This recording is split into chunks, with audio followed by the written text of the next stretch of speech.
once you get inside, it looks like even more space than it does from the outside. Okay, it's called Really good job. 6 o'clock. Yeah. The meeting of the Transportation Advisory Committee is called to order. Lisa, would you call the roll, please? Sure. Mr. Anderson? Here. Mr. Batty? Here, Mr. David? Present. Mr. Jessic? Mr. Gary Johnson? Here. Mr. LaSalle? Here. Mr. McEnroth? Here. Mr. Steve Johnson? Here. Mr. Mahoney? Okay, the next item is approval of the minutes. For some reason, my printer isn't working very good these days, so I didn't get an opportunity to print those out. But does anybody have any? Yeah, I'd like a copy. Does anybody have any additions or changes that you'd like to make to the minutes of May 17th? Okay, all in approval, say aye. Aye. Opposed? Passed. Thank you. Agenda analysis. Does anybody have any changes or additions to the agenda?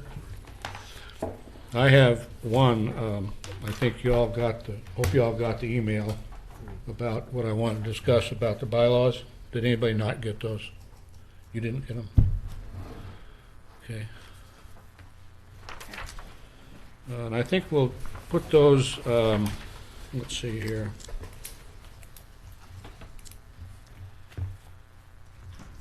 Let's put those as item between 6 and 7. Communications is 6 and future agenda items is 7, so we'll put those between those two.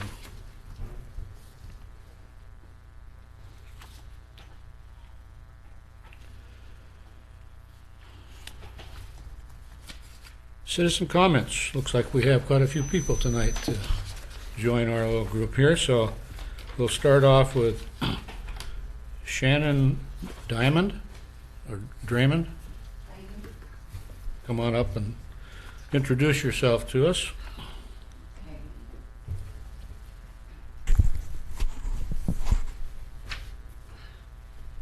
This is my first time ever doing anything like this, so I'm just a little nervous. Bear with me. We're just plain old people, I just know. like you. Not a very good speaker. My name is Shannon Diamond.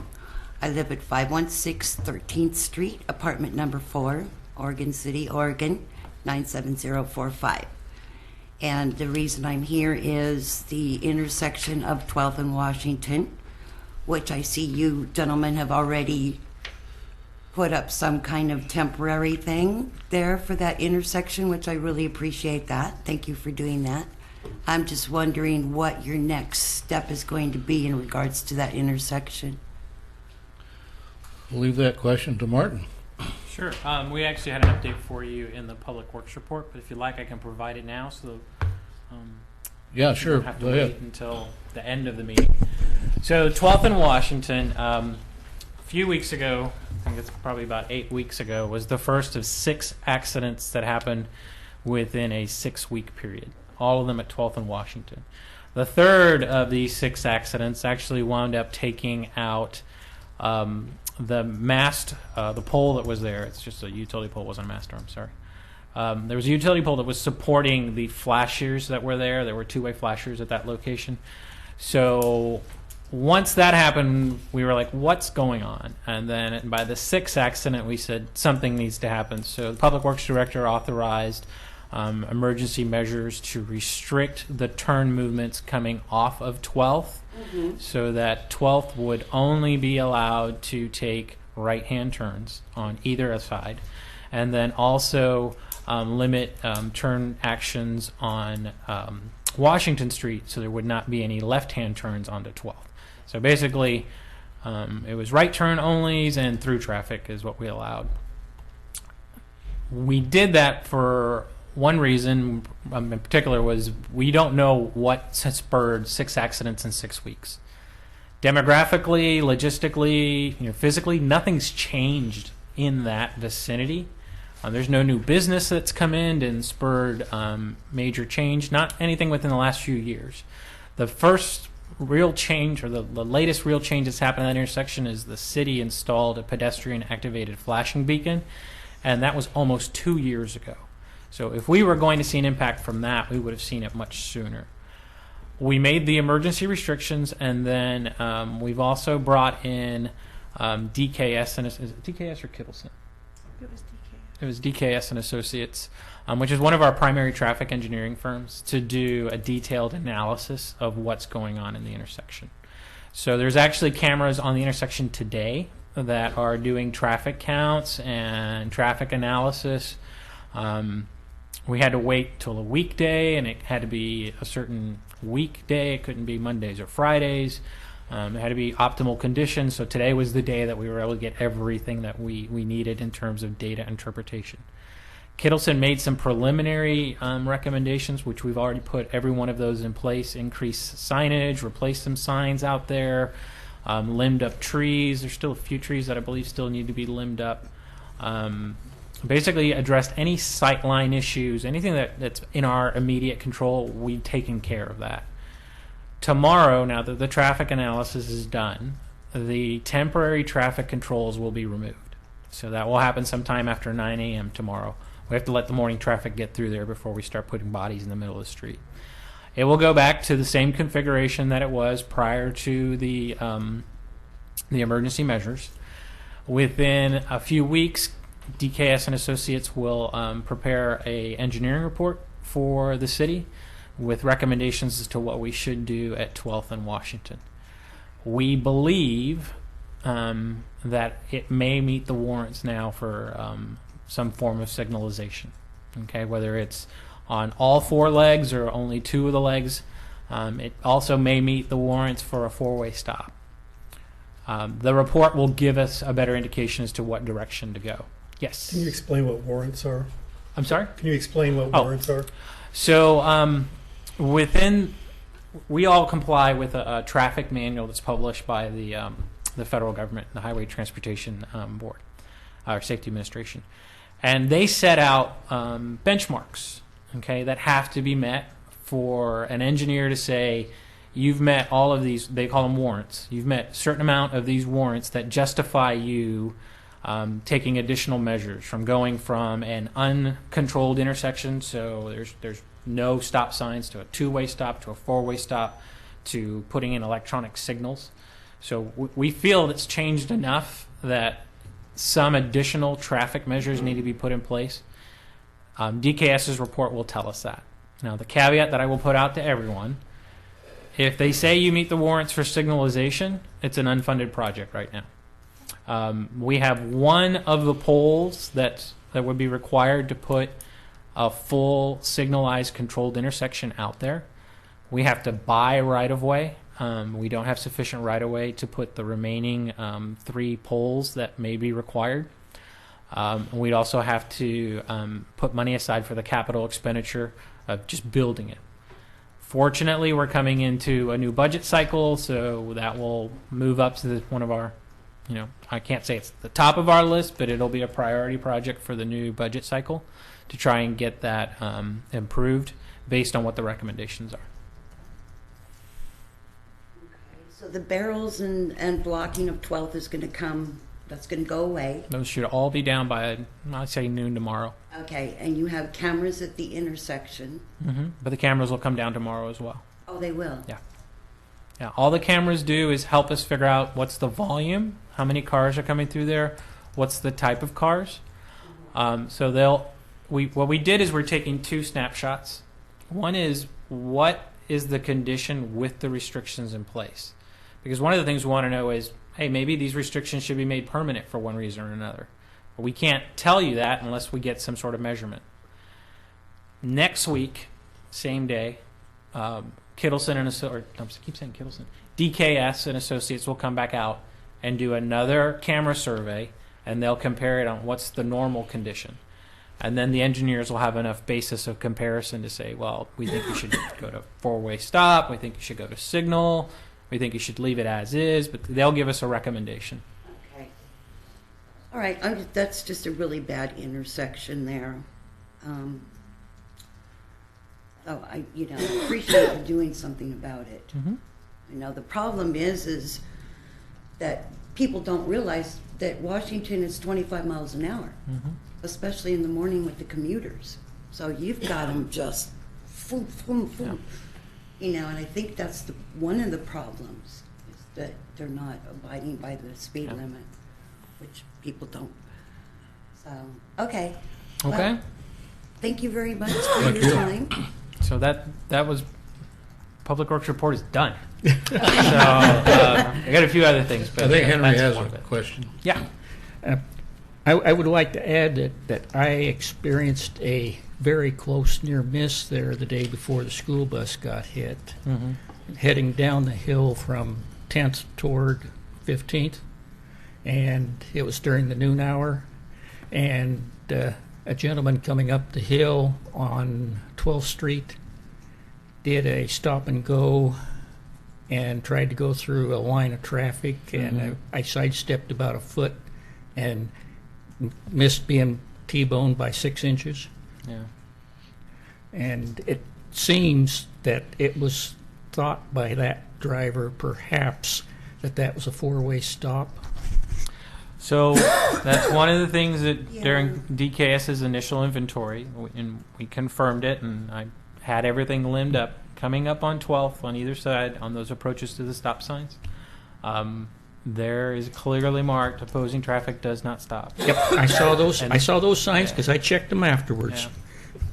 And yeah, I'll have to look for They're them. there. I've never seen those. They're just under the stop sign. Does the Oh. study include a speed study? Because I had one citizen notify me that she thought the speeds had increased since the barriers had gone up.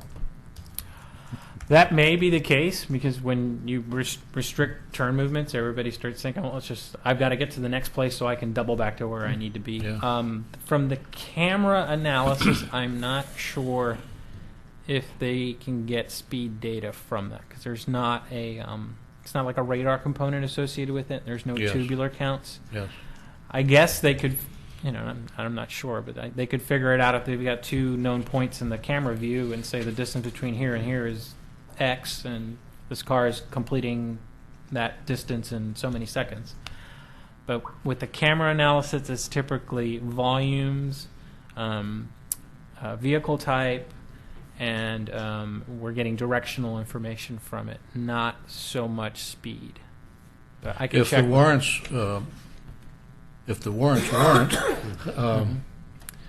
the signalization, would it be feasible to have the barriers put up until we can get the signalization? So that's in? why we're taking a look at what the condition is now with the temporary measures in place, because we don't want to leave them in and it causes more problems than if we took them out and put it back to the condition it was before. 14th is back in. Yeah. So I'll tell you one improvement that we did do. So when I had the county go back and replace the flashers, so previously the flashing reds were only showing in the directions of 12th, telling them there is a stop sign ahead.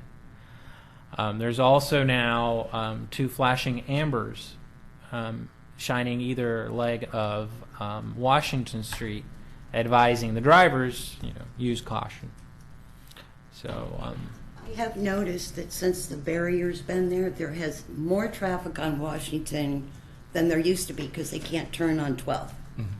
But I've also kind of noticed that they are going slower from what I've seen because the barrier's there and, it's the sign says, nobody wants to hit the traffic barrel. change. Yeah.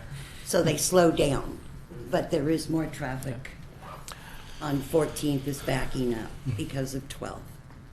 So tomorrow you can expect that to be removed, and Okay.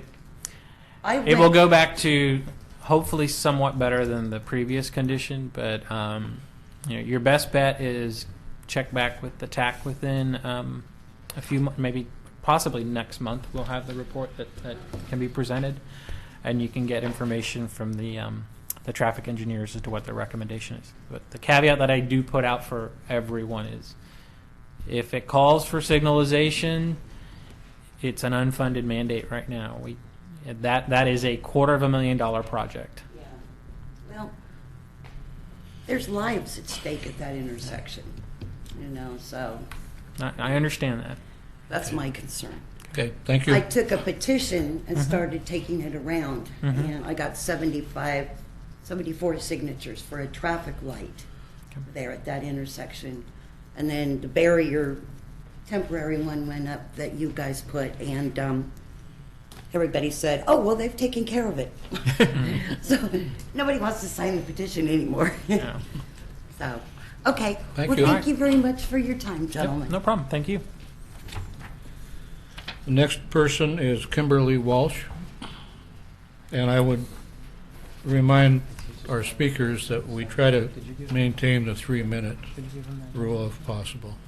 Hi, I'm Kimberly Walsh, and I'm representing the McLaughlin Neighborhood Association tonight. Good evening. The McLaughlin Neighborhood Association would like to bring several problem areas to your attention.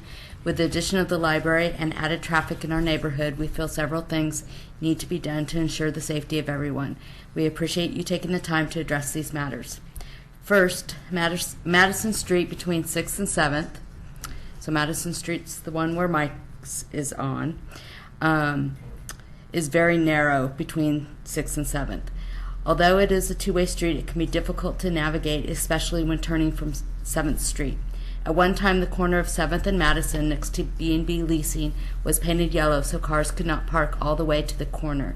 This made it easier for cars turning onto Madison. Unfortunately, the yellow has faded and cars have been parking there. We request that the yellow on the curb be repainted. Second involves the confusion. Question. Yes, The yellow striping, is it on 7th or is it on Madison? it's on Madison, on side of the street toward the river, Okay. right next to B&B Leasing. Decide the building at B&B is on? Yeah. So if there's cars parked all the way to the corner and you're turning from 7th and there's a car headed toward, Mike's on Madison, it's... I got it. I know what you're talking about. It's a nightmare. Okay. Second involves the confusion around the two-way stops in the neighborhood. Now that we have more people driving in the neighborhood who are not familiar with the streets, there's confusion about what streets are four-way stops and which ones are two-way stops. Kind of sounds familiar. Specifically, we feel that the two-way intersection at Madison and 6 needs to be changed to a four-way stop. The intersection is close to the library and is now a major route to and from. Many times people stop at the stop sign and then start to go as they expect the cars traveling on Madison to stop. And they think that car's going to stop, so they start to go. And the car in Madison doesn't have a stop sign. So I've seen several near misses. Or cars traveling on Madison stop when they don't have a stop sign, and then there's confusion of who needs to go. So to clear up the confusion at this intersection and make it safer for both cars and pedestrians, we ask that it be changed to a four-way stop. And that's all I have for today. Thank you for your time. There may be other intersections that will need to be looked at as the library opens and we see what the traffic flow is around the new addition. Yeah, who knows what might happen when they open. If you did not get a copy of this, you will get a copy on official McLaughlin neighborhood letterhead. I just haven't coordinated that with Denise quite yet. Okay, thank you. Michael Lell. Oh, it's all right with you, sir. I let my friend the neighbor. We're both together. Okay, and the other person, Justin? Yes. Justin, you're Justin. So you're Robert? Bob Roger. Well, I don't have a speaker's thing. Well, fill a comment form out. You did, but he didn't. I know I'm Okay. so we do. Apparently you have. Are you both here to speak about the same topic? Yes, we are. You can speak jointly. Then. That's the ones that already spoke. Yeah.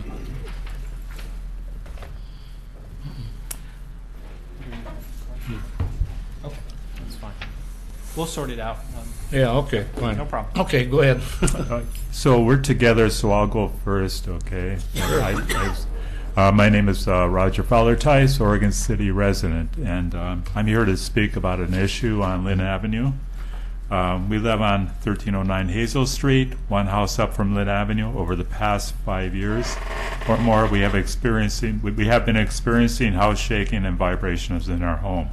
We can't remember having this issue before the speed limit on Lynn Avenue was raised from 25 to the current 35 miles per hour. Recently, we discovered my wife and I recently discovered there are 4 other neighbors below us and across Hazel Street who are experiencing these same or worse vibrations and shakings on their houses. We have jotted down a small log of when these vibrations and shakes have occurred in our home, and we've attached these to our letters. And I've also brought letters from 2 other neighbors that you have there. These vibration and shakes can be felt in various locations inside our home, as well as on our deck, which is located above our attached garage. We have also become aware of some cracks appearing on the interior walls of our home in various places. We believe these vibrations and shakes may coincide with TriMet buses traveling up and down Lynn Avenue, but I'm not sure about that. We think lowering the speed limit on Lynn Avenue down to a reasonable 30 miles per hour or lower may help alleviate the vibrations and shaking issues. We would appreciate your consideration and any help you may be able to lend in this matter. Thank you. Okay, hello. My name is Michael, 161 Lynn Avenue. I'm the one house that separates Roger from the main road. And I'm here to also voice support for the idea of lowering the speed limit on that stretch of road. About 2 to 3 times a day, usually coinciding with the passing of a bus or a truck, I'll hear my windows rattle, I'll feel the house shake, and I'll see little ripples form on the surface of my cup of coffee or glass of wine, depending on the time of day. As a homeowner, this concerns me about costly repairs in the future, and I echo any appreciation you would have in consideration for the matter. Thank you. Okay, I have several letters here in regard to that subject that just came into my hands this evening, so I really can't respond. I just gave those to you. Oh, okay. Yeah, okay. So, Lisa, could we get these copies of these letters out to all the TAC members so we can... If I can just say one more thing, Sure. because we have 6 minutes total, right? Yeah. One of the letters there is from a fellow named Ron Urbach, and he has already had TriMet in there talking over the past couple of years to talk to him. One of the examiners or officials from TriMet with this issue, and they kind of gave him this, they said there really wasn't anything they could do about it. So, assuming that it would be a TriMet issue, but I do know that TriMet has certain places around the Portland area where they limit the speed limit of the buses because of house shaking, and I know that there is some construction that's going to be coming up on Lynn Avenue, and I don't know if this is going to be able to rectify this situation or not. So I don't know if there's anything. We're looking for someone to talk to about this situation, and I don't know if this committee can help us with that. Well, I think we're the starting point. Okay. Yeah. Great. We listen good. I'm And sometimes we get some action done. So. Bob, Yes. in front of my place, TriMet used to go by, and they used to just pound and shake the house, and just take one little bit of ripple in that pavement, and that bus, and they kept breaking. They finally broke up the pavement. And I had a neighbor that got to move, but over 2 streets. But TriMet in Portland on I think 42nd or somewhere, where the reservoirs are, and now they got houses in there. They cracked the reservoir because they pound. It's a suspension system on those buses. I think they're just tied to the frame and to the axle. Like there's no spring in it, and they just pound. Well, we were looking at the road today, and there is a long crack running up from. They just did 2 spots. I don't know what they were replacing sewer or water pipes in there, but there's several patches and there's cracks running from patch to patch. So I don't really have any idea what that's all about. But if TriMet says they ain't nothing to do about it, they know their buses do it, so. Mr. Chairman, we asked staff how they would recommend following up on these issues. So I'm going to have to punt on this one because I don't have a clear line. We can open up communications with TriMet. That's not a problem. We have regular meetings with them, and I've got several contacts that I can make some calls to. It'd be helpful if you could provide us the information of who you've spoken with so I can try and close that loop as well. I can tell you that Lynn Avenue has several projects that are planned within the next 2 years. One of them is going to be overall pavement resurfacing that's programmed for not this summer but next summer. And during the course of that, we do, on all of our street construction, we do a geotechnical analysis where we get one of our geotechnical firms to go out and tell us, what's the base of this road, what's actually supporting all of that asphalt and what conditions it in. And it could be that the base of the road has gotten to the point where it needs to be a full depth reconstruct because that base is supposed to be absorbing a lot of that vibration. So that could be one of the remedies. With something like this, we always tell everyone, start at home. So it may be, have any of you had structural analysis done of your foundations themselves? Well, there's 4 of us, 4 different houses, and it's probably one more Okay. that you haven't received a letter from because I know that somebody's talked to him. Also, Ron Urbach, whose letter you have, he's having the most problems because his house was grandfathered in, and it's probably the closest house to the Lynn So there's no Avenue. setback between him and the road. I mean, he's been there 36 years. Yeah. So his is, and it's really affecting him because he feels not up and down. That's bus runs every 15 minutes, but I don't think it's just buses because I felt it with trucks going up too. I know that TriMet has the rear engine on there, which probably is probably part of the problem. But I don't know if we can last 2 years. It'd be nice if somebody could come out and just take a quick look and see what's going on. We can take a quick look, but a quick look, it's worth what it is. It's just a quick look. It's not going to give you an in-depth analysis. The only other recourse that I can see is trying to request ODOT to do a speed analysis for the road and determine whether there's justification for lowering the speed limit. I can tell you, and this group's heard it before, they're going to judge it on whatever the 85th percentile is, and it's a double-edged sword because the analysis can come back and say, oh well, it should be 35, or it should be 30, or it should be 40, and whatever their determination is, the city's pretty much bound to it because it meets the state requirements. So the state actually sets the speed limits for all of the arterial roads. We just have the right to agree or disagree. Like I said, it's not an easy question to answer without doing a little bit more research. We can take your contact information and then make it as a task item for us to investigate. I don't have anything else off the top of my head that I can think of that we can look at or investigate without doing some further research. It's the first I've heard of this. So. Really? Well, we've been trying to get in here for a while, but the last month was canceled. Okay. So there's no equipment you can put on there to measure, vibrations or anything? No. We don't have anything Okay. like that. I'm not aware of anything like that. Okay. Yeah. If anybody else in the panel is aware of something, Henry, you got? The question I had is, do you know what the geotechs found for the sewer project when they did the drilling up through there? I haven't gotten those reports back yet. Okay. Yeah. And the patching that they were talking about earlier, that was that emergency water line repair that we had to do last summer. Right. Because of we had to reconnect 2 PRVs over there.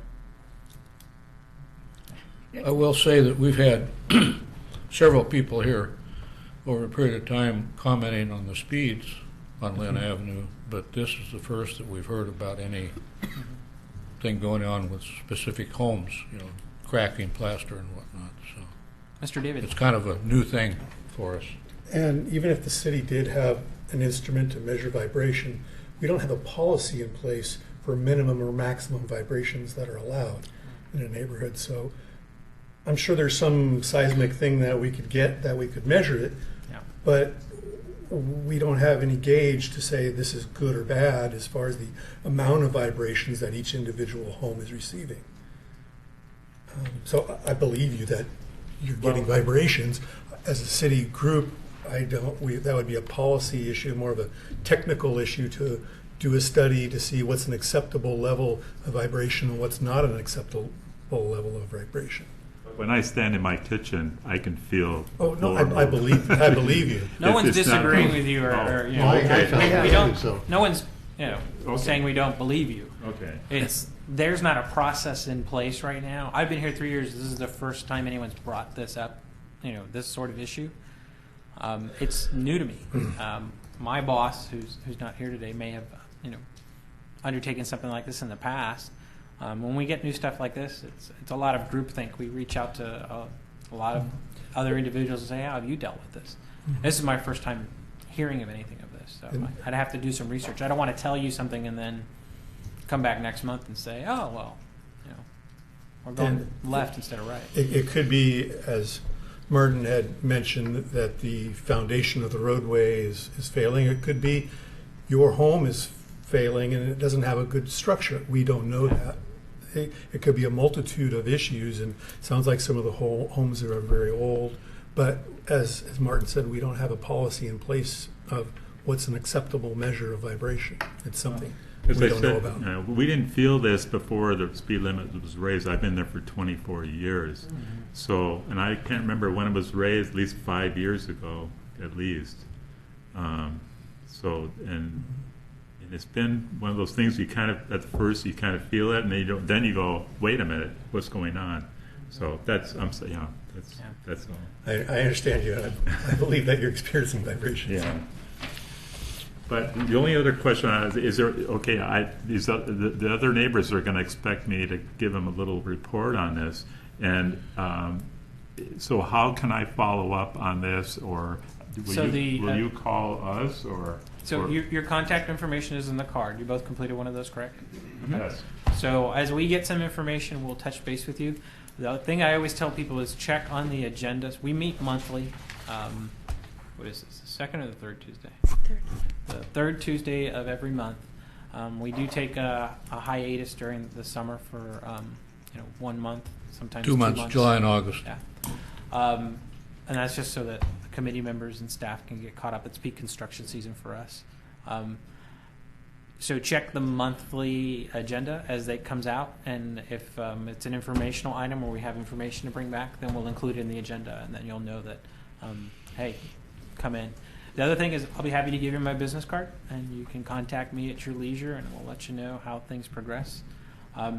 These items, we do try and get to these in a timely manner, but realize that I'm also responsible for everything else in the city, so sometimes it takes a little bit of time. We had a gentleman who sent something. When was the last speed request? That was November, October, and we just closed that out today, actually earlier this week. So it does take a little bit of time, especially if we have to invest into some sort of analysis or something. So before you leave, let me give you one of my cards and then just follow up. Okay. Thank Thanks you. for your time. Thanks, guys. Justin Denton.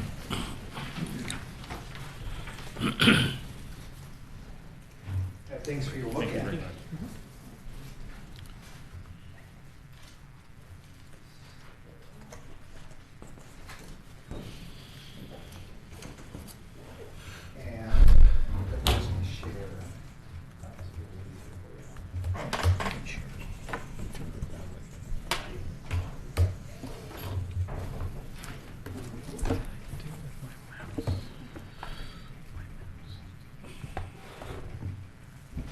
My name is Justin Denton. My wife and I own a sixplex on 13th Street. So to orient you on the map, 12th is up here, 14th is down here, and this is Washington.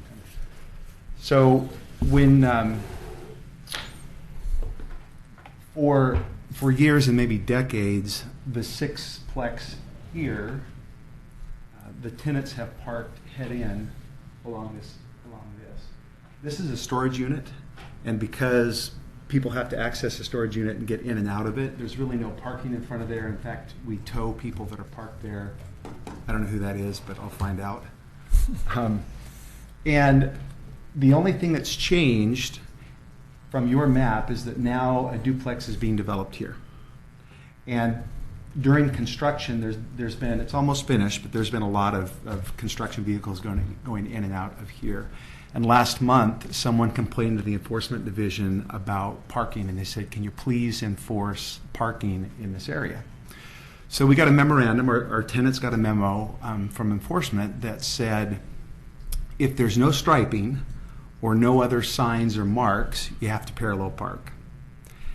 And so what's actually happened is there are 2 cars parallel parking here, and now there are 2 cars parallel parking here, and other tenants are parking off-site, over in this area. And it's done really 2 things. It's a safety issue because some of them come home from work in the dark. Everything's taken up here, so they're parking off-site and having to cross the middle of the street in the dark. And those people are actually getting notes on their cars from other tenants in front of the house that they're parking saying, hey, you can't park here, which is wrong because it's a public street, but they're getting those. But the interesting side issue is that when people are parallel parking here and here, it actually narrows the total amount of road or access of getting in and out than if you just let people park there. So really, I'm here on behalf of our tenants to ask if we can fix the issue by allowing our tenants to continue, or anybody, because they wouldn't be, it's a public street, to continue to park head in here like they have. Now this is unimproved, and so striping isn't going to cut it. I've talked to both enforcement and I talked to Matt Paulson, because the statute actually says you have to parallel park unless there's striping or other marking. And my question was, well, what is the other marking? And they didn't know, but my suggestion to both enforcement and to Matt was, well, if we paid for a sign that the city approved, if they allowed us to head in park, would a sign qualify as that head in mark or that other marking? And Matt's response was, well, he doesn't really care as long as it's clear that people could head in park. And so, like I said, this construction is almost finished. There are 2 garages here, and it's actually set back, so even if their garages are full, they'll have places to park in front of their garages. I was talking to Martin right before this meeting started, and he informed me that there are a couple other processes that we'd need to go through to get this approved, but Matt said that you are the place to start. So, A question just for clarification. yes. We are talking about public right-of-way between the 2 buildings? Or Between which buildings? Yeah, yes. Here and here? Mm-hmm. Yes, it is. It's a street, right? Yeah, it's a street. What street is it? It's 13th Street. It's 13th Street. Platted, and So- then just beyond it is unimproved right-of-way Right on here. the backside. Okay. And then 13th Street picks up again way over here. So how is that a fourplex going in next door? It's a duplex. Duplex. Okay. Yeah. And each side of the duplex has its own garage. Seems like your proposal is common sense. I don't know if there's some requirements and hoops that we have to go through. The Maybe- difficulty is road width. So for front-end parking, from the center line of the right-of-way, there has to be adequate width for both directions of traffic. So at a minimum, that's a 10-foot lane. Okay, that's 20 feet. And then if you're nose-in parking, I've got to check, but I want to say, let's say for discussion's sake, it's 8 feet. So you've got to have enough right-of-way to accommodate all of those aspects, both lanes, and then front-end parking on both sides of the road because we can't shift the center line to accommodate one property owner. Right. Right, but you in your presentation didn't indicate that people were doing front-end parking on the opposite side, just along your facility? Down here? Yeah, there's not, they don't front-end park No. there, they do? No. And in fact, nobody parallel parked here until they were forced to parallel park up here. Right, so if you put no parking signs there and front-end parking signs where you had historically front-end parking, that'd give you more flexibility. I don't know if that helps you meet your requirements or not. So what I explained, and I'm sorry, I forgot. Justin, that's I'm okay. sorry. What I explained to Justin we spoke briefly before the meeting. Bringing it to the attention of this committee is a good start, and it creates something for the record. So then I've got to work on it. But it really is a planning question that I need to take to Laura Turway and the planning group, and then I also need to take it to Alita, the city engineer. I'm looking at the property now on our mapping system and overlaying the property lines over the aerial. There's some right-of-way encroachment that's going on, which is an issue that is going to cut into that width of the road. And I also need to take into consideration access for the other properties on the other side of the street, so on 13th Street. It's not something that I can just give you a quick and easy answer here, but this is where to start the discussion. And then from here, I'll create some appointments with Laura for some right-of-way interpretation, take a look at the code for it, and then I'll bring Alita in, who's our city engineer. The difficulty is going to be that you do have an encroachment in the right-of-way. I don't know if you're aware of that. No, so meaning here? Yeah, the road actually starts, the actual right-of-way starts about 10 feet behind what looks like you have a carport or something there. Yeah. Well, off to the right, Yeah. there's a storage. And those unit. are all issues when we meet with Laura and we go over Okay. everything. We'll have all our mapping and all our plat maps, and we can. Okay. That's your best course of action. Okay. Just go through that. All right. Well, I appreciate your time. Martin, Yes. do you know what the future is for that street? Or There's sidewalks? no gonna future be- for that street. There's no future. Yeah, okay. this- There's Yeah, a on the 15-foot back side of that drop-off right street, here. about 150 feet north, it just drops into unimproved right-of-way down to Center Street. Yeah. So, Martin, is one option vacation of the street. That's where I was gonna go. I'm sorry? Therefore, is one option vacation of the street. A vacation of the whole street and make Well, it. that portion, Just- that end of it. To split it in both halves and give half to one side and half to the other side.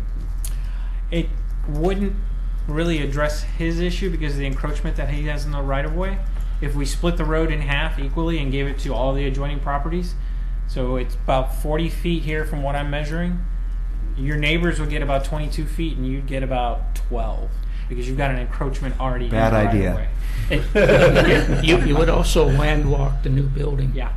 And that's the other thing is the new building, all of the properties that are still coming in behind them, there's only one because anybody that builds beyond there is going to be building on a hillside. Yeah. The road is to provide them public ingress and egress. So dedication of it as a private road, we have to dedicate it all as flag lots so everybody still has an equal share for access. Is there room behind that tree to increase pavement going northerly?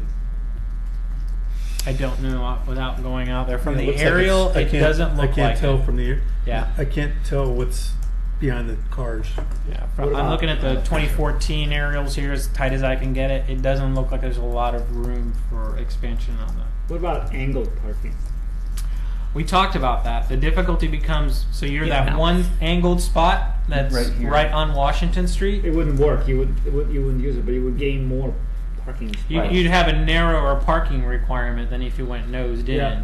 Yeah. It's just you may not get the number of spots that you need for your tenants because that one closest to Washington, We couldn't use, but you could frank- use it, but you wouldn't get me parking there. But frankly, I if, wanna if we back up had onto 5 Washington. instead of 6, that's we can Now, figure something clarify to me Mm-hmm. the storage shed, which is the white. out.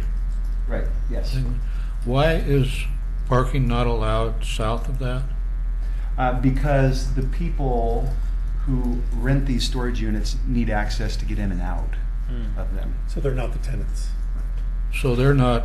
Is that there your property as permanently. well, or is It that a is. different property?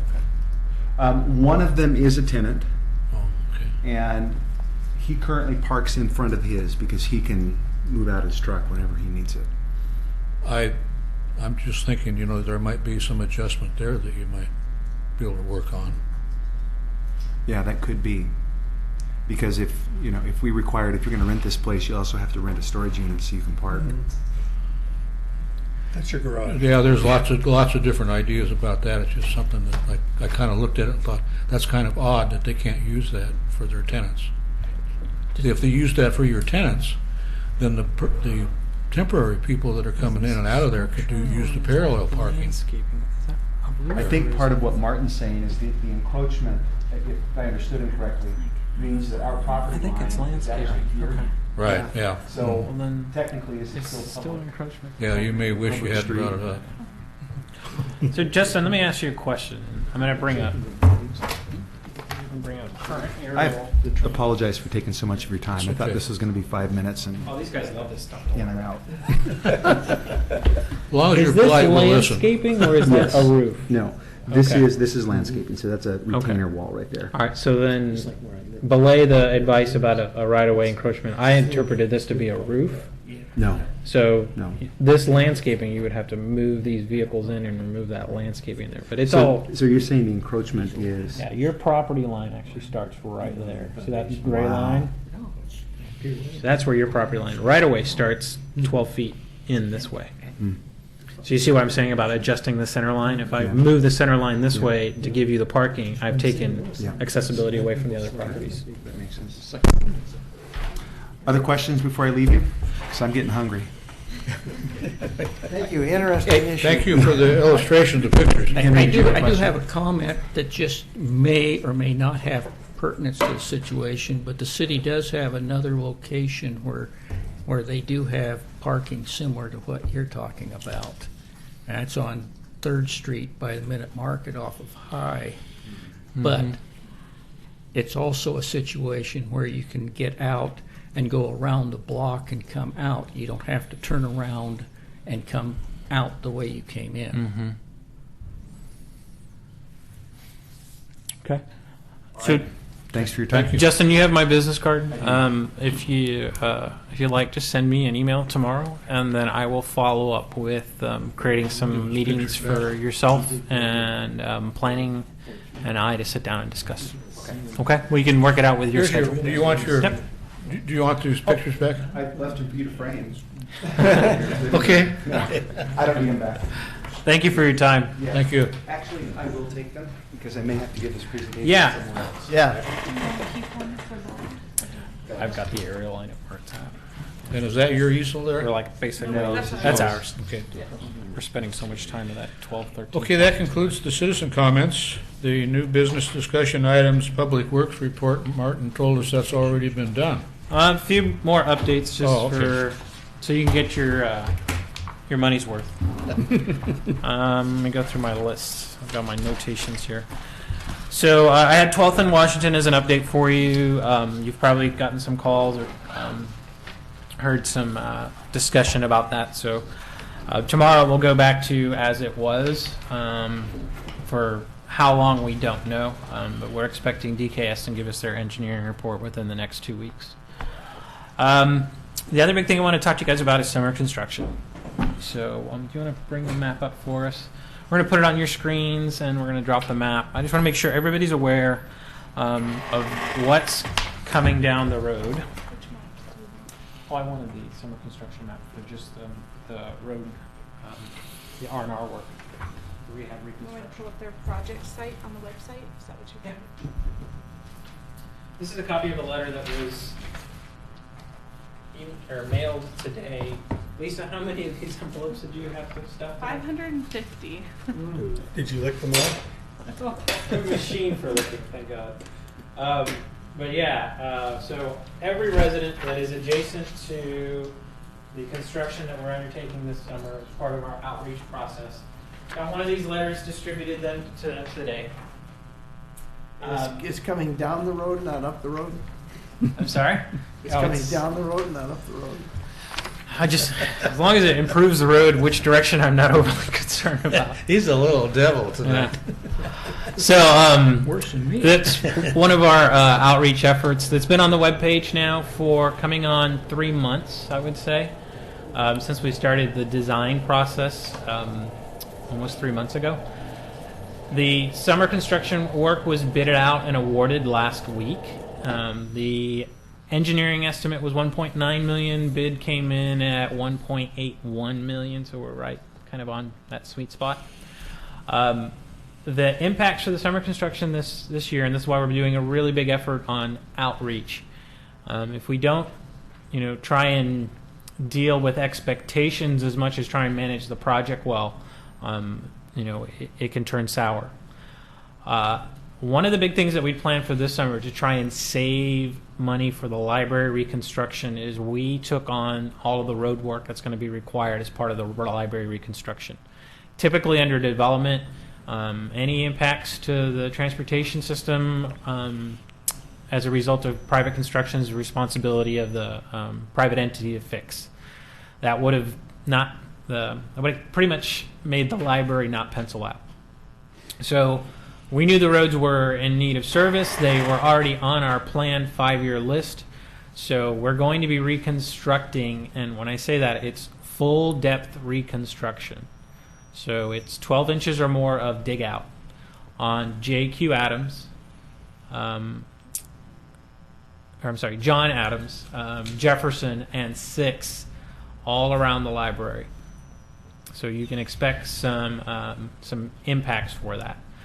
It's also going to impact the fire station. So we've been working with the fire station to make sure that they've got accessibility to the fire station so that we're not jeopardizing their operations. We're also going to be reconstructing both the parking lots for the Pioneer Center. So the Pioneer Center was in dire need of getting the parking lots redone. Our unit cost that we get for our summer construction work was advantageous for them to try and piggyback off of that contract. So you're going to have impacts there at Lynn on both the parking lots for the Pioneer Center. And then the last section is 5th Street. We're going to be doing some milling and paving, which is a little less intensive than some of the alternatives, but it's still a pretty heavy project to try and take on. It'll be 2 inches of milling that'll come off and 3 inches of asphalt that go on. When we peel off the top layer, you can drive on it, usually within the same day. But then when we put on the asphalt, the new layer, we try and keep traffic off, especially the bus traffic off for a few days, so we can get that to set and cure properly. The other big projects that you see, 9th Street. What kind of mix are you using and why? I mean, just because of the bus load, we don't want to put too much of the bus load on there after we put the mix on. The mix, 70 something. I cannot remember what the mix number is. Matt could tell you off the top of his head, but I'm not as in depth on that. But yeah, we'll basically be doing single lane road closures while the new top coat is setting. Will that be coordinated with the garbage pickup? So B&B has been provided a copy of this map, and they typically, like with the other sections, try and come up with an alternate plan for their service. So we work that out as we get into the construction phases. The other big section, 9th Street. Can I interrupt just a minute? The Pioneer Center parking lot, is that a total reconstruction? One of them is a total reconstruct. The other one is a mill and pave. Okay, because it was just repaved not that long ago. It was slurry sealed. It wasn't. Reconstructed. Okay. It's a sealant, basically. Yeah. Okay. is this some work going to be during the night or just all day construction? Day work. Yeah. So 9th Street, we did a concrete treated base treatment on the lower sections of that last summer. So we're going to continue the work on 9th Street and take that out to Washington so that we basically can leave 9th Street alone for the rest of all of our lives. And then the other big sections are going to be Jackson Street out by the pool, crossing across 15th. And then a couple other little smaller incidental areas. They're big runs, but they're not big lifts in terms of work. So this is just part of my public outreach, so everybody knows it's coming. And when I start getting the phone calls about why are you doing this or why are you doing that, is that we've made a good faith effort to advise everyone as much as possible. What we like to say is short-term inconvenience for long-term improvement. That's summer construction, and we don't have a start date yet. We still have the pre-construction meeting. The contracts were just awarded, last week? Yeah. So pre-construction meeting is scheduled for next week, I believe. And then we should be getting a preliminary schedule from the contract awardee as to when they're timing. Who's the contractor? S2 Construction is the prime. I do know there's some adult care homes in that section. Okay. Quick question. Yes, sir. Any major utility work associated with this? Most of the major utility work is actually being completed as we speak. I got that impression driving by there several times. What about any curb or access at intersections for walk pedestrians and things like that? So as part of the contract requirements that we have in our boilerplate contracts, so like for pedestrian access, the contractor is required to maintain at least one side of the road for pedestrian access at all times.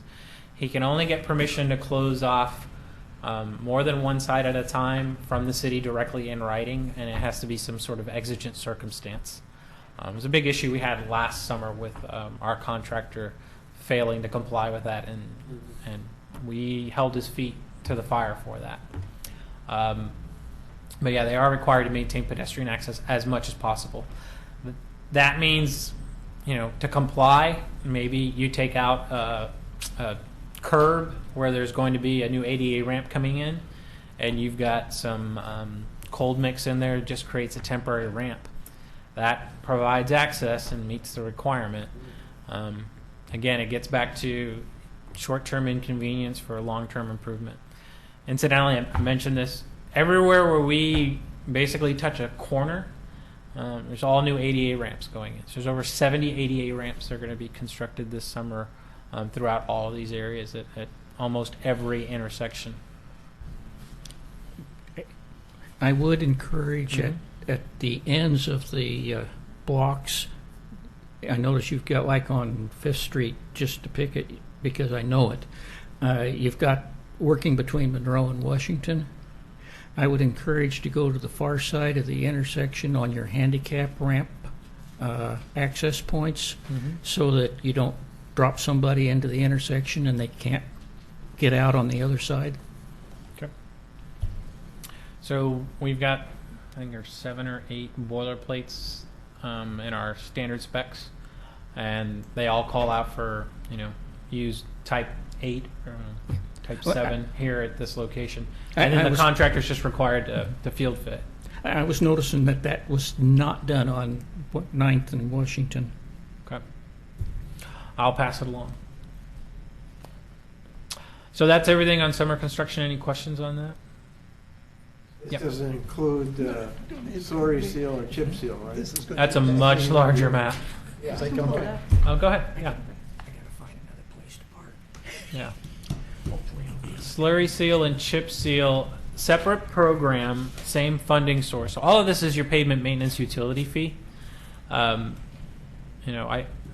heard, I'm not saying this for ourselves, but I've heard it from several people at a couple different municipalities. We are quickly becoming a model for a pavement maintenance program and what you can do with it, both with now our in-house capability and what we do with our summer contracting work. I think Hillsborough is the only municipality I'm aware of that is really, kicking butt well beyond our capability. And I say that because we piggyback off of their contract to get a lot of this work done. This is the slurry seal map. It's a citywide map. Basically, we generate this off of our. Are you sure this is slurry? This is the unified. It's everything. Yeah. Slurry, microchip, and yeah. Yeah. So this is the unified. What you see in green is the summer R&R work, the rehab and reconstruction. What you see in red is the slurry seal work. Slurry seal is just it's basically a sealant. It's a film that we put over the road to try and seal the road to prevent water intrusion. We come in and we do crack seal to get the big cracks, and then we run the slurry over that. Then there's a couple roads that we're doing micro seal. We did our first ever micro seal last summer on Beaver Creek. So Beaver Creek from the Safeway Shopping Center all the way back out to Kane Road, just past Kane Road. I think it's Library Court is as far as it went. And that was our first endeavor with MicroSeal. Gave us a really good product. Basically, resealed that road with all new thermoplastic striping, and we finished the project in 2 days. So if we could get that contractor back again, I would do it in a heartbeat. We're getting the contractor. Are we back again? Oh, you just made my day. Yeah, top-notch outfit out of California. It's the only bad thing. And that's just really because they basically come into town and you got them for a few days and then they leave. But top-notch outfit. What's the process? MicroSeal, it's like a slurry. It's a thin film, but it's a different emulsion is what they're using. And so we have to grind out all of the thermoplastic that's there. The paint striping can stay, but we take out all of that. You get a little bit more of a coat than you get with slurry. And then at the back end, we have to basically lay everything down again. But you get slurry, from what it's been explained to me, you'll get 6 to 8 years between having to come back and do anything. With micro, you'll get like 14. And it gives you a much better finish on the back end than with slurry. You get a really nice smooth surface ride across the top. It won't fix, ruts, but minor surface imperfections, you'll get a better seal with that. A much faster curing process. Yeah. It only takes 2 hours for total What's curing. the You pricing? theoretically can ride on it, from what we've been told. 30 minutes after you set it, you can put traffic on it. I did a large project in Gresham Mm-hmm. on a major arterial MicroSeal? microseal. Pleased with it? Very pleased with it. Yeah. And it was a wonderful product. It went down fast. They were in and out, and this was on a major arterial. It had to go in Yep. and out very quickly. Yeah. It was on Gleason. Oh, that is, yeah, that's a big road. So yeah, we did Beaver Creek last year. I welcome you to go and drive it out. It's holding up pretty well, so we're keeping an eye on that. We don't want to invest too heavily on micro until we become more comfortable with it. But this will be our second stint of micro. There's also a small section of Fifth, just above where we're doing the milling and paving, that we said from here up, you'll see it right there just before you start heading uphill in that little purple section. That's also going to be a micro seal section. What's the cost differential? I don't have the numbers off. I the top have of my them head. right here. Yeah. Last year, MicroSeal was $2.90 a square yard, and for Slurry Seal, it was $1.38 a square yard. But we're getting 8 years for slurry, 14 from micro. And then you get all new striping, so we don't do slurry on any of the arterials or connectors because of the striping issues. With micro, we do all the new striping with that. Martin? Yeah. On this letter, Mm-hmm. you can't read yellow on white. You can take that to the complaint department to my right. Could be blue. Our printer is acting up, so we printed all 550 and then realized that the color is starting to go out. So it was a, do we save the trees or do we reprint? So we decided to go with the 550 we already printed. We'll also have a copy of the letter will be placed on our webpage, Yeah. so anybody that, if you can't read it, you can go to the webpage to our summer construction. I think it's a web address, but I can't detect it. Yeah, it is. 216. So that's summer construction. 15th Street, we have a big water main project that'll also be going out later in the summer.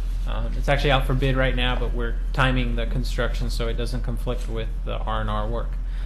Basically, it'll be replacing one of the water mains that starts at Main Street and then extends all the way up to Division on 15th Street. It's one of our bigger water main projects that we've conducted in quite a while. We don't have bids in on that. That's still out. Won't actually open that one until sometime next week. Is it next week or the week after? It's next week. Okay. And then the only other thing I wanted to share with you guys, at the last meeting, you had asked for developing a distribution strategy for the Drive Safe Oregon City campaign placards. So I wish I could tell you we've got the placards, because we had really hoped to have them for you, but the print shop is running a little slow. Yeah. I can try to assure you that next month we're going to have them for you to take a look at. But we do want to have a distribution strategy. Do you want to pass these that way? Sure.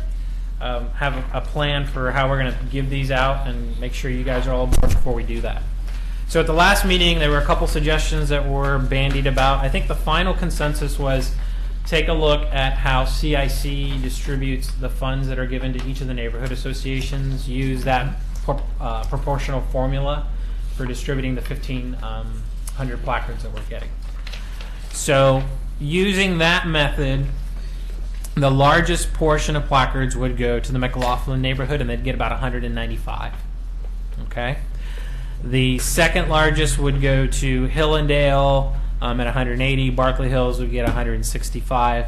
The low end would be the Kanema neighborhood at 15, and then Two Rivers Association at 45. That's a fair and equitable way to distribute them, and we can share this analysis that Lisa did for you guys.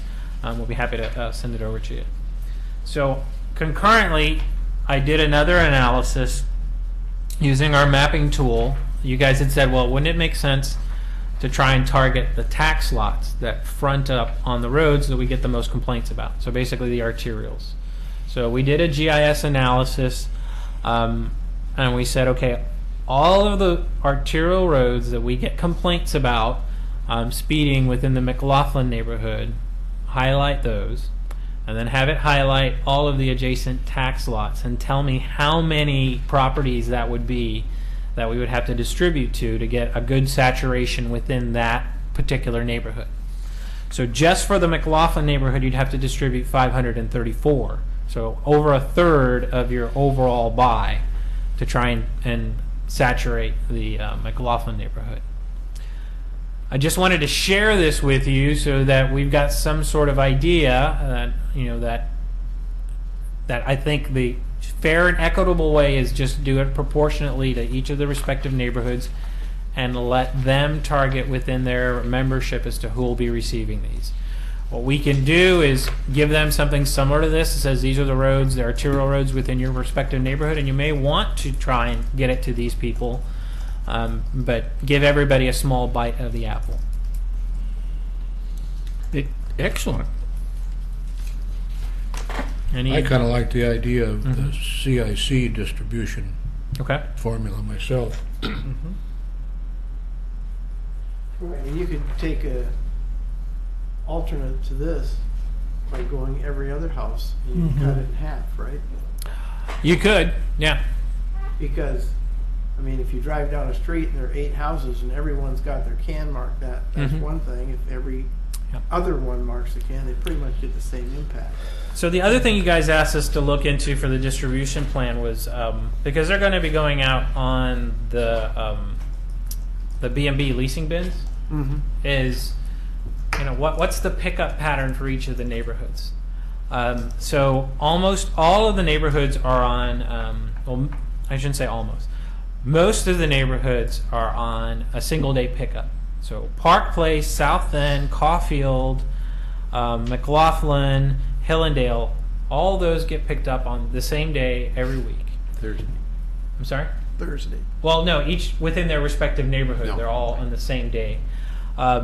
So Gaffney Lane, Barkley Hills, Rivercrest, Two Rivers. I'm sorry, Two Rivers not.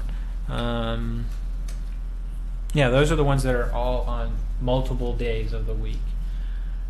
I think by splitting them up proportionately amongst all of the different neighborhoods, and the fact that every neighborhood gets picked up on a slightly different day, the message is getting around to the entire city, rather than if you said, here's 1/3 of it for one neighborhood, and then 2/3 of it can be distributed to wherever else.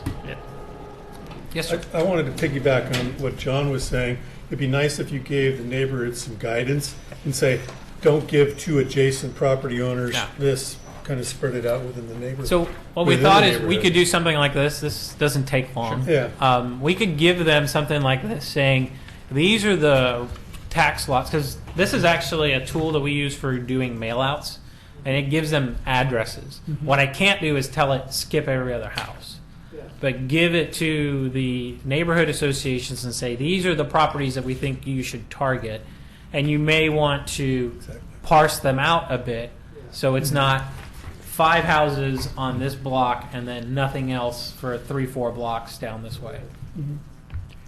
It certainly makes sense to target where the complaints have come from. Yes. The other thing I like about doing the approach with the neighborhood associations, it will help create some buy-in on this campaign within the CIC and within each of the respective neighborhood associations. It's not a TAC initiative. It's something that we've put together as a team.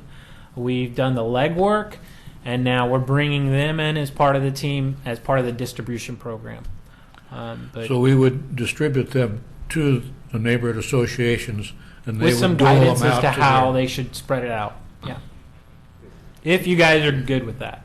What about once you get to the individual neighborhood, then you almost can create, kind of a map or something and says, okay, this is the frequency the sign should be placed. If there's Actually, I think that's a great idea. If we get the addresses back on where they were put, then we can track relatively easy within our GIS system as to, what's the saturation within the city and the locations. yeah, that way you at least you're hitting, Yeah. like maybe it makes sense every 5th house or every 4th house on Yeah. a 5th street. That way you're at least you're getting the uniform coverage as you're driving. So what we had intended is to give at the CIC, when the placards come in, have a package for them saying, here are the decals, your allotment, give them some instruction and so where they may want to target them. We can easily have them say, and we'd like this quick and easy form with an address as to where they've been distributed to so that we can just keep track of them. It'll help us with creating, some sort of accountability for the program and, And so it'll be up to the neighborhood association to figure out how to distribute them. Maybe have to have a committee. And they go we'll give them knocking some on- knocking guidance, on but doors yeah, it'll and be things their like that. responsibility. Yeah. Yeah. Would it be possible to keep the artwork someplace so we can get the follow-up orders when they come in? I'm going to direct that to the complaint department to my right here. I think the last meeting, John was saying we're only doing this one order for this year. Right. So we'll keep the same graphics for next year, and we can order more. But for this year, this is all. This we're is getting. it for this year. I'm thinking about the long-term For the next future. buy. Yeah. Right. I fully anticipate when these get out and everybody starts seeing them, and hopefully there's some community buy-in, the CIC will make a request, can we get some more? And then how that gets funded is a question I don't have an answer for right now, but I think we'll get requests for additional ones. I think there should be some sort of mechanism to be able, I guess, measure improvements by this campaign. I don't know if you guys thought about that. We haven't, to be honest with you. I don't think there's been any sort of metric that we've set, not any sort of measurable metric. It could be something that we follow up with the properties that we distribute these to in a year or so and gauge their perception of it. But we did That not could be design part a of our metric. instructions to the CIC, because, we'll wish that you would be able to give us some input Yep. on how effective these have been. Yeah, I think that's all good and valid points. Is there a plan to follow up with the neighborhood associations to make sure that these are getting distributed? So that's where if they're giving these out and we're getting an address back and I know how many there are, then that should create that accountability for us. I don't want to go through the expense and trouble, and then they sit at the homeowner association president for the next their house for the next year with not getting out anywhere. Which is Could my happen. concern in my Yeah. neighborhood, yes. Yeah. If we got I'll very guarantee little- it'll happen in Parkland. So McLaughlin when will get them out. when this goes live and we do the distribution of the CIC, there'll be some information on the city's webpage where interested parties can call us, and then we're just going to direct them back to their representative, neighborhood representative, so to make that connection for them. Quick question. Yep. When you draft the instructions to each neighborhood association chair or whoever's picking it up, Mm-hmm. maybe you want to bounce that off us, not wait for a meeting, let people react, because I think we've hit several little nuances here that will make things work smoother, and somebody Okay. might think of some others once we see it in print. So Lisa and I can work on this, and then just send something to the group as an email for review. Just Yeah. redline it, send it back, and we're open to suggestions. Yeah, that's a good idea. Just send us each your Yeah. draft, and then each of us will be Yeah, the only thing that inputting. I'll request, and I'll put it up front so everybody knows, is we'll set a deadline for comments. Absolutely. Yeah, Yeah, and once the right. deadline's exceeded, if we don't have your comments, we're just going to go what we've got. That way, no one's Yep. spinning wheels. Yep. Okay. So the only other thing I want to say about the Drive Safe Oregon City campaign is this is a project that the TAC has taken on, and everybody's done good work. But the person who I think has done the lion's share of the work and should be commended is Lisa. Yes, yes. She's done the graphics work. She's done the outreach. She's done the research. She's pretty much done it all. And it's just me and John kind of hounding her and causing her grief. But she really is to be commended for. Did you her, copyright it? Yeah. Well, For her work on this. So, thank you, Lisa. She deserves it. She's not Martin, can you have an intern do the input of the addresses? if we had an intern, that would be wonderful. Because I'm just seeing that inputting 500-something addresses is not something you have in your budget. We'll see if there's something like an electronic form that we can do, and then with our new website, that is a capability. Which next month we'll not have a meeting next month. Maybe a TAC member will Yeah. volunteer. So the only other thing that I'm going to add to the Public Works agenda is the city's getting a brand new website, and it should go live in the next 30 days. It looks 25th. Yeah. Oh, This month. Oh, so next week. It looks spectacular. It is a drastic improvement, not just on looks, but in functionality over what we currently have. And we also have a new mapping tool, which we all got training on last week. And I will tell you, our mapping tool is one of the best I've ever seen. And I worked for a municipality that, we were 23rd largest county in the country, and we didn't have the GIS capability that we have in Chris Dunlop and our GIS team here. So that's enough me talking.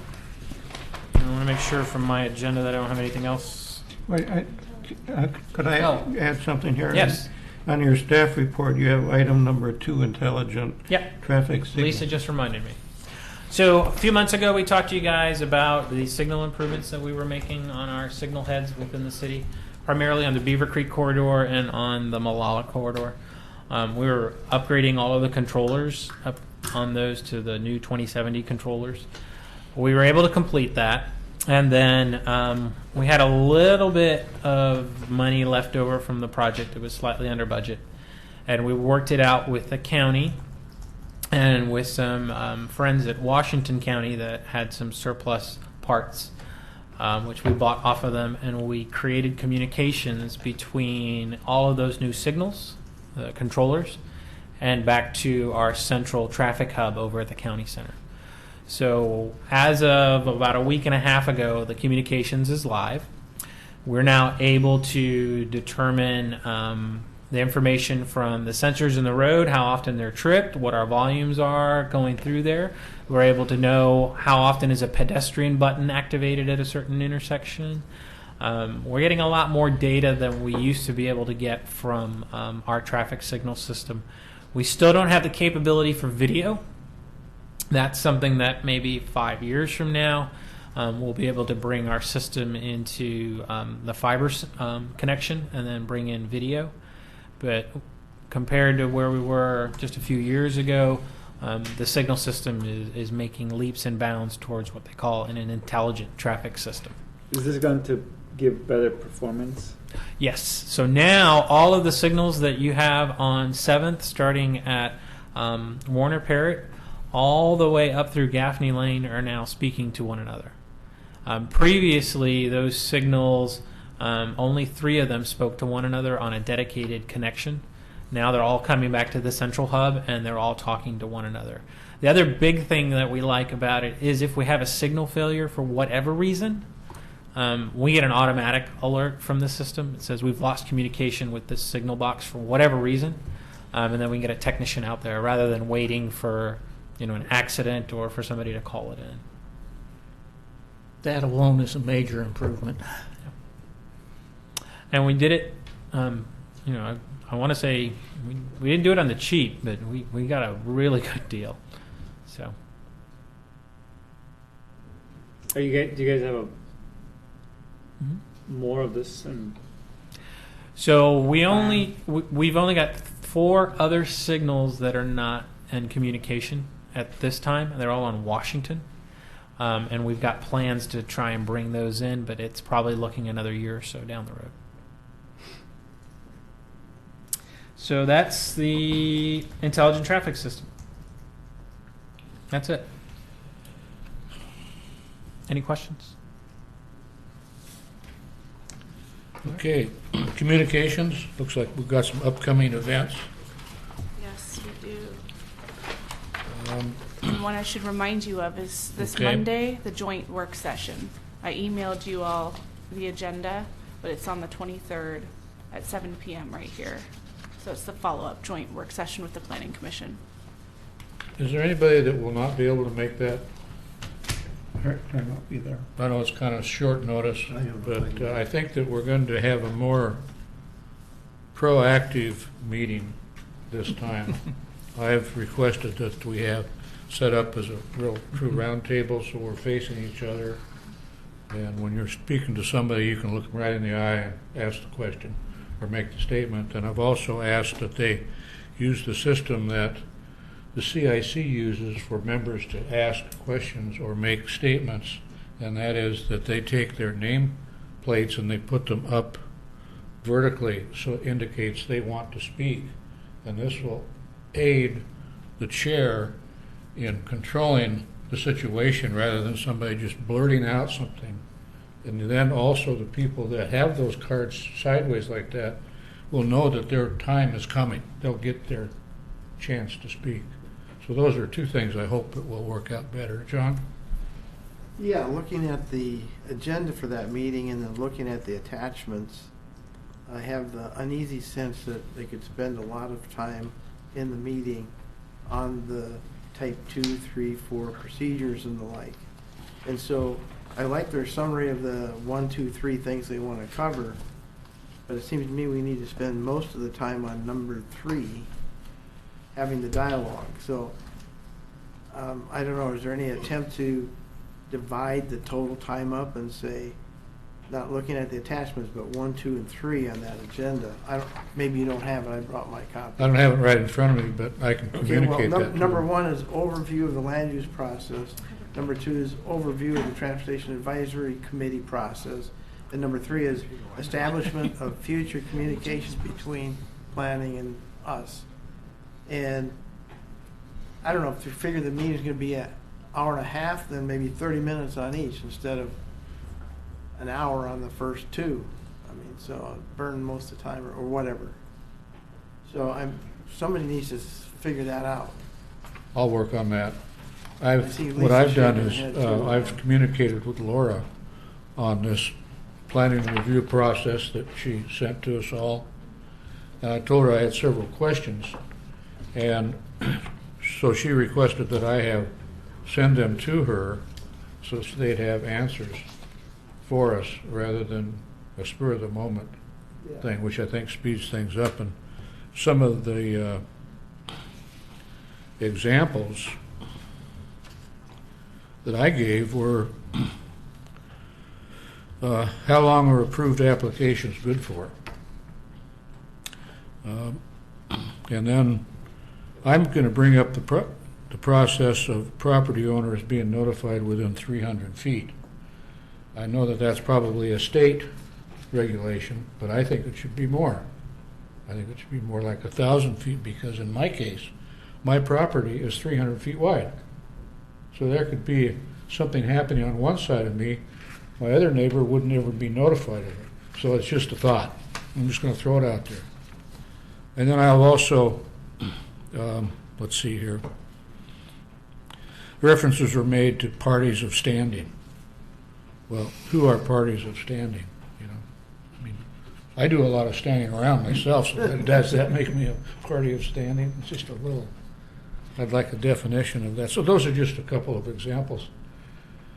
So if you have questions in regard to this, I think they'd appreciate if you put them before them, communicated with them before the meeting, so they would be able to have answers available. Yeah, communicate them to Laura Turway. She's very receptive, and she had mentioned to me on the phone your ideas for a better way of communicating and discussing with each other at the meeting. So she's very receptive. That is something she's going to do at the next meeting for you, is make it more of a round table.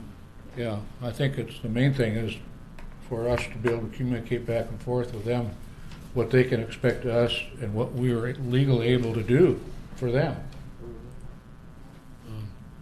And I think that one subject or one question is going to be raised by them, and that's why I brought up the issue of our bylaws, is I heard one of them, one of the very vocal ones, say at one time that she had read, or he or she had read, the bylaws of the Transportation Advisory Committee, and she had noticed that we have, one of our duties is guide the preparation of transportation plans and programs, including neighborhood traffic management plan.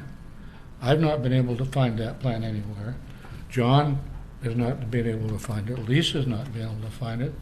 Kathy hasn't been able to find it. So nobody knows anything about the neighborhood traffic management plan.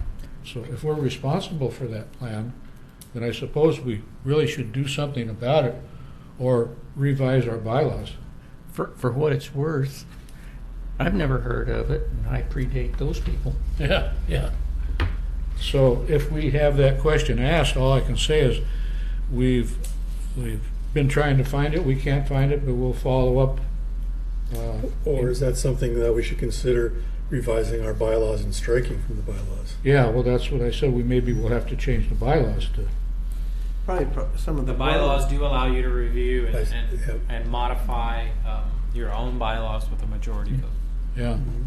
I saw that. So I think it refers to a predecessor for the Transportation Master Plan. It's what I think it refers to. Yeah, I thought that too, but it specifically references the TSP in there. So It just might not have confusing gotten, the two, I don't. If they're referencing both of them in there, I don't think there was any confusion. it might not have gotten caught on an update or something. I don't know. We've looked in everything that we've got in terms of institutional knowledge, short of calling Nancy Crushauer, a couple people that have retired, and we don't. Well, have I any think record that it's always a good idea, though, to review your bylaws once in a while. Mhm. As things slip through, and there have been some committees in the city that have gotten some serious repercussions of not following their bylaws. And so that's why I brought it up. Just, if I might ask a quick question, so looking at that same Article 2, Paragraph A of the bylaws, which is purpose and authority, it says, advise the Planning Commission and the Urban Renewal Agency. And I'm just trying to think back with somewhat sketchy memory over the last 3 years, how many times did we make a recommendation to the Urban Renewal Agency? I don't know if we ever did that. Maybe there was never an opportunity, but. So we asked our legal advisors to take a look at the TAC bylaws and the land use process and give us some information as to how TAC can be involved within the land use process. It's still an internal document. We haven't shared it with you guys yet, but we do anticipate when John gets back and we get a chance to go over it with everybody. It's something that we'll share with you guys possibly prior to the joint meeting, but I don't want to release anything until, I'm the acting director, but that only gets you so far. Well, if I could add on that, Bob, that Yes. I've been on the committee for a year and a half, and I don't recall one instance where the other committees or commissions asked us for a recommendation, and we actually voted on a recommendation to send back to them. Right. So you're correct. Nothing's been referred back to us. I do know that in a couple of land use cases, and I can't tell you off the top of my head which ones they were, it was brought up. Has TAC gotten a chance to take a look at this? But it's not a requirement for them to present it to TAC. The gist of the memorandum that we got earlier this week from Laura and legal. There is nothing precluding anyone on this committee as an individual or anyone on this committee representing the remainder of the committee from commenting on and entering into the record as part of the land use process. Okay, a legal memorandum will give you a little bit more guidance, but waiting for something to be referred to you may or may not happen, but there's no reason why you can't be part of the official record, either as a committee or as a individual, and speak to it based on whatever your concerns are or the committee's concerns. But how would one know if they were not even notified? I mean, if you're not notified and you can't even, I mean, how would you go to the Well, land use? I think I have a good example of that, which is just now happening. I just got notification of it Saturday. It was in Park Place. I'm the chair of the Park Place committee, so I got this information that there are 2 very large annexation applications going through within the Park Place area, and they're all within the urban growth boundary adjacent to Park Place, that will have eventually not the annexations themselves, but the future development, which we all know follows, will have a huge impact on traffic, especially on Holcomb Boulevard, and perhaps as far down as Redland Road. Well, this is something that we're now aware of. We could maybe give a little bit of time to thinking of some of the problems that need to be addressed when that time comes. We have enough lead time now where it's a large project, and I'm not saying that just because it's where I live, but wherever it might happen, we have some time. So as far as being made aware, at the joint meeting we had last month, Laura pointed it out. The city has an RSS feed, which you can go and sign up for the feed, and it's specifically for the land use process. Any applications that are submitted for land use, those get fed out as part of a, I don't know how often it happens. I don't know if it's a per case basis or once a week or what. I know I get it, and it's infrequent, so I think it might be case by case. But you can get notifications through the RSS feed as far as any cases that have entered into the land use process in the Oregon City jurisdiction. So that's how you can get on, keep in the know. I think Laura had also mentioned that she could add members to like a bang list or something. Did she say anything about that? No? I think that might just be an internal thing. I had a brief Yes. conversation with her because we were talking a little bit about whether or not you could have a practical trigger mechanism. So if say you've got 24 plans that go through planning commission, only 2 of which have traffic issues, those would be the 2 we'd want to. She wasn't necessarily comfortable saying that they would make the judgment which those 2 were and notify us. Agreed. And ask us for an opinion. Yeah. They wanted to send us the whole lot. To talk It's to all or them, none. And our staff decide which of those are and then bring them to us. So there's a little push-pull there. And Even I'm a little concerned about us making a decision as to what's important to you guys, because what might not be important to me may be important to somebody else on this committee. See, that's part of my confusion of our raison d'etre. Why are we here? why are we here? Mm-hmm. I don't think we're here to answer technical questions. We're not traffic engineers. Mm-hmm. We need to be involved in policy decisions. And I see a lot of technical issues brought before this committee that, Mm-hmm. you know, there are policies that direct them to you, and why are we as a group hearing them? I do think what you're suggesting is that we can go look it up, but any citizen in the community can do Anyone that same can, thing. yeah. Once again, why are we a committee if any citizen could do that? There's got to be a reason why we meet as a group. If otherwise, I can just sit at home and look at the webpage and comment. Yeah. It doesn't make sense to meet as a group. So the primary mission, my interpretation from reading the bylaws, and I just reread them because of this issue, is interpretation and approval of the transportation system plan. That's the big, big mission for TAC. And we just did that. Yeah. We've institutionalized the group as a sounding board for us with the community to help deal with some of the concerns that people bring to us. I don't want to be the nasty bureaucrat that has to tell everybody, no, we're not going to do this. You know, I like to have input from you guys, and if this group says, you know, we think this is important enough that Public Works should dedicate some time and effort to it, I think we've been doing that consistently. And but when you guys agree with us that say, you know, we see your concern, but this is your concern and not necessarily a neighborhood concern, then it gives me enough comfort and John enough comfort to say we're not going to invest staff time and effort. Well, I'm more than happy to be a buffer Yeah.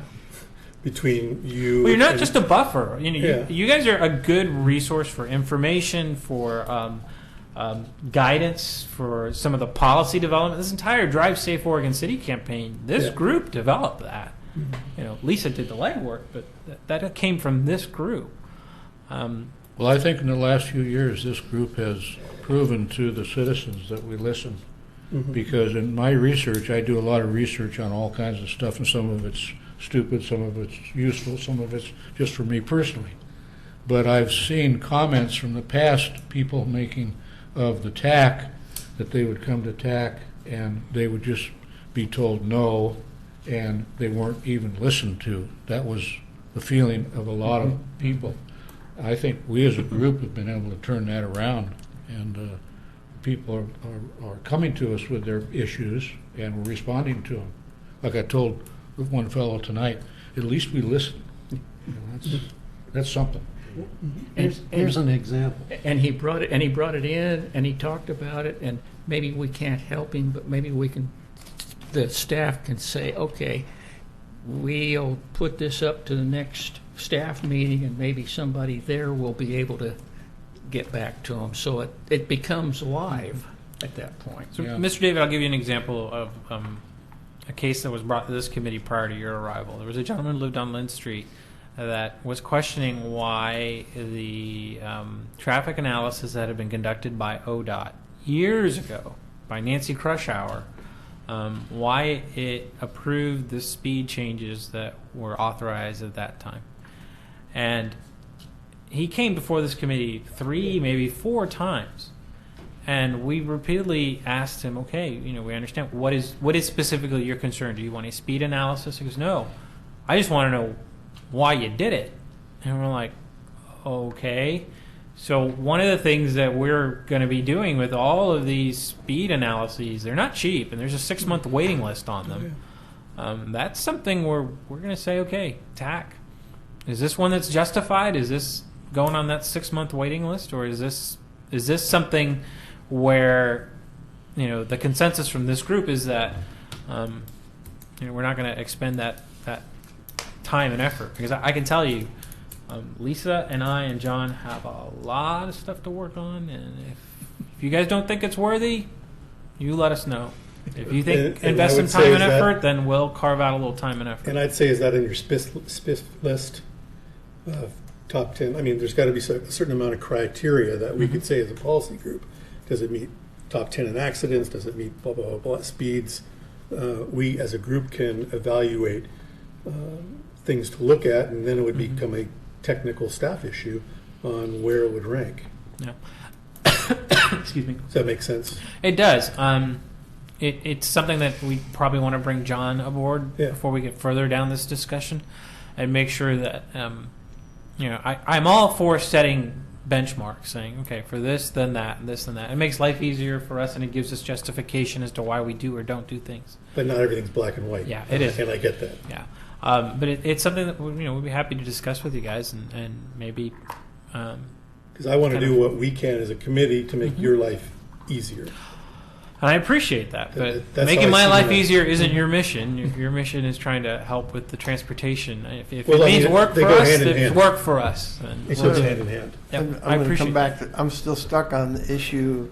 So if Planning Commission is putting conditions on a plat, and some of those conditions require elastic interpretation of the transportation plan, then they're messing with the plan appropriately, but they're messing with it.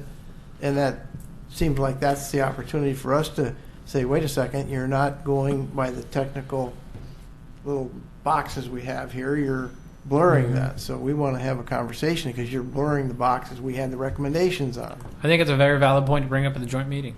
Yeah, it just doesn't seem to get any traction because it seems like it's too big a piece of pie to bite into, I guess. I don't know. Yeah. I think what they'll probably tell you is they do not make that staff do not make elastic decisions or interpretations. They punt it over to a qualified third-party engineer, and he makes the elastic interpretation. I still see the word elastic there, which means policy modifications that are a conditional use. Okay.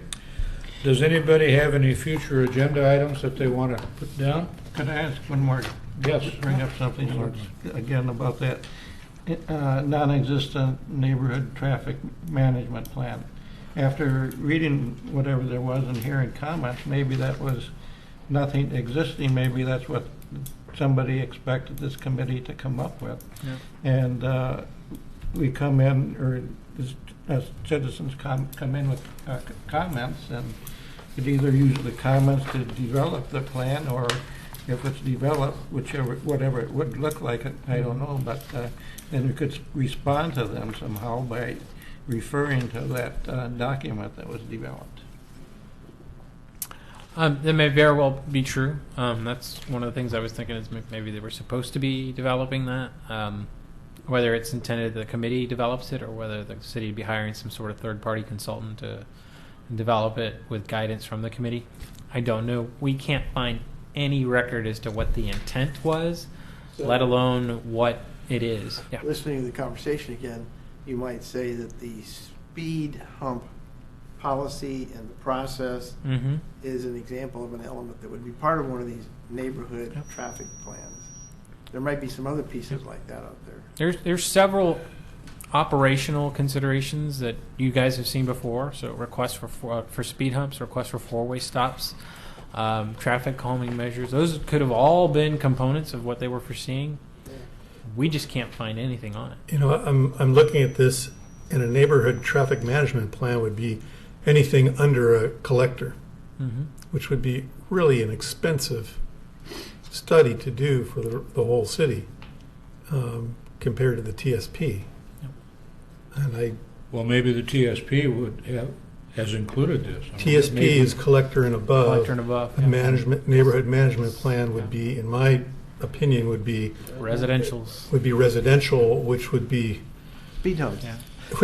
But to go to every local street and do an analysis on it would be crazy. No, but it might be policy on such things as traffic circles and where to put four-way stops and where to put yield signs. And yeah, we could have some general policies. Yeah.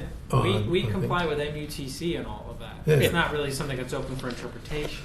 But even the manual allows certain amount of judgment.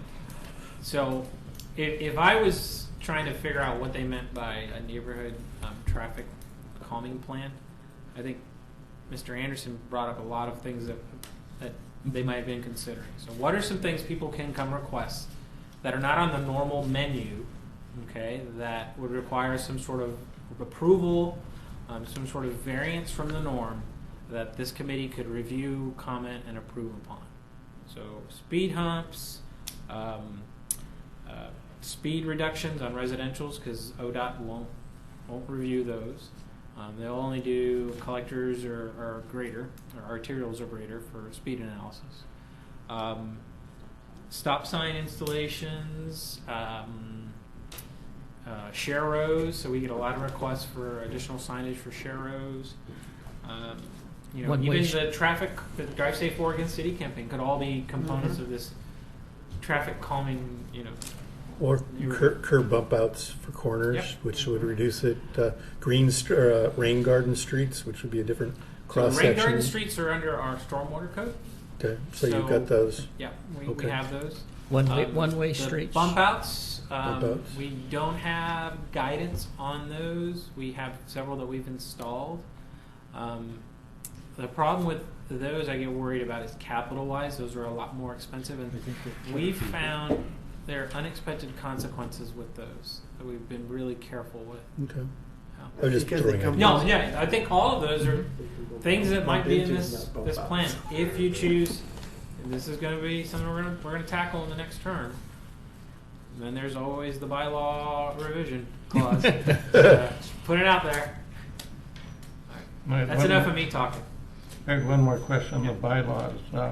I think it mentioned still that the chairman is elected every year, but in January of 2015, I think the chairman was made a 2-year term. So I don't know if that changed the bylaws or if that was a one-time deal. Yeah. I recall that being a revision of the bylaws that you guys Yeah, it voted was. on and approved. Yeah. We'll follow up on that and get you guys an answer at the next meeting. That might be your first official revision of the bylaws, though. You'll come back to approve next month or the month after. Okay. Anybody have any suggestions for future agenda items? Just urge that we talk about the city gas tax thing that was it's on the list, I know, but We can What ask about a fuel finance to tax? come and talk to you guys. Didn't Maria come and talk to you guys about the gas tax once already? Can we have a fuel tax instead of a gas tax? well, fuel tax, I'll go along with that. Because that's, you can do diesel, Yeah, we can do diesel and you can do electricity.